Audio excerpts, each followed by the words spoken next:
Happy New Year, everybody. This is David Lee. I'm in the Philippines getting away from winter for 4 months. Sabera and myself decided enough is enough, and we'd like to wish you a great 2017, okay?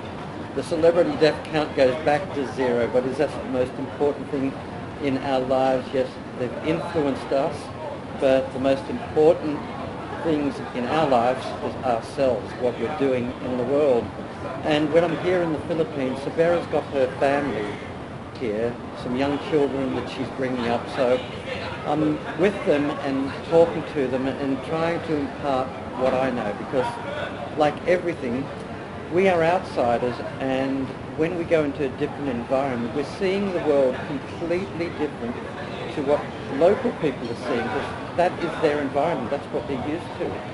And I say to people, step out of your own world, step out of your own environment. And as we approach this new year, look at it differently. That's what my trade has always been. I was going in as an outsider, as a neutral, and half the people would love me and the other half would despise me, because I would have to look at systems and operations objectively and see how they affected. And I wasn't in favour of one side or the other. It was how things operated.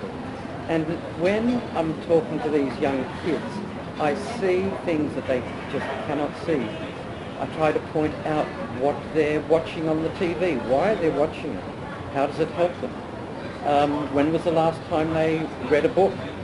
And they're not reading, and therefore what they want to achieve in their life. Now, I get them to step through one at a time. If they do these steps, what will happen? And this is part of the changes that we make, and as we make our New Year's resolutions, whether they actually get fulfilled or that we go back to our own old habits that we've always kept, nothing does change. So I pointed out to one of them's in their 20s now, but the others are still young. If you keep doing this, what can be the result? But if you don't, I get them to tell me what the result will be. So one example that I gave them was, if you continue to have a bad diet, like I see in this country, they eat a lump of rice and fried meat, and they don't eat vegetables. They're stressed. Quite often their sugar intake via Coca-Cola, via just sugar directly, is there all the time. The sweets that they're taking in, and they're just not aware of it, and they just take that in, and I just show them articles, and I get them to observe what's the reaction, and they laugh. And I said, that's the reaction I expect, because you just laugh it off, and the adults laugh it off. Oh, things go better with Coke. Yeah, well, do they? Diabetes goes well with Coke as well. It goes very excellent. Have a look at the statistics. They don't want to hear it. And I also showed them, because when we went to Sabera's parents' tombs, they're right there. I said to Sabera, I'm going to have a look at who else is here and how many have died young. I mean, 60, 50 and younger.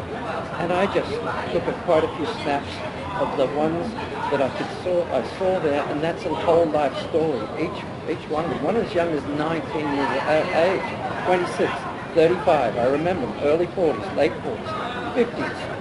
And in this environment, you just have to have a road accident. You just got to, something goes incredibly wrong, and you're not covered, no insurance, the lifestyle, the health, everything that goes in hand with what's up against you.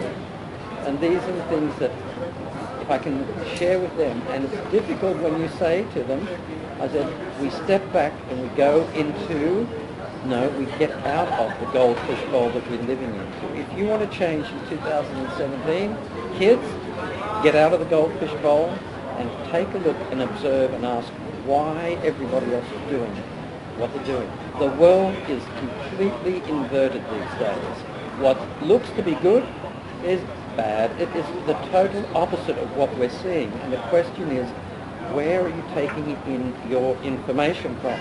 Because with information now completely biased, you have to look left, right, in between, and then finally, as I've told my Passion to Profit students for years on end, You have to make up your own mind. Nobody's going to tell you what to do because you know best. Everything is correct and everybody else doesn't know what they're talking about except you. You have all the answers and what you say is absolutely true until you find out otherwise. So you have to listen, be open, which is exactly what I do, and listen, be open, take both sides, listen to every point of view, and then make a decision. Not sit on the fence, make a decision what resonates with you. That's my advice, my guidance for 2017 resolutions. These are things that I literally have to do now because as I sit back and I'm in the Philippines, I can look at the world and how everybody's running around in that rat race, and it's easier to look at what I'm doing, what needs changing, what needs fixing, and work on it from here so I can apply it and doing it consistently. But I have to come to the conclusion is what is it that's working, what's not working, how the world is changing, what have I got to do to make it fit in. That's my few words for 2017. I wish you all the best. To Danny Unthank, to Neil Gregory, Jason Cohen, relatives in Australia, Rick Otten, whoever is out there, David Kavanagh, all my friends in the virtual Facebook world, those that I don't get to speak to that much, I wish you a great 2017. If you're looking for change, you know where the change starts. It starts with you. Thank you very much. Bye.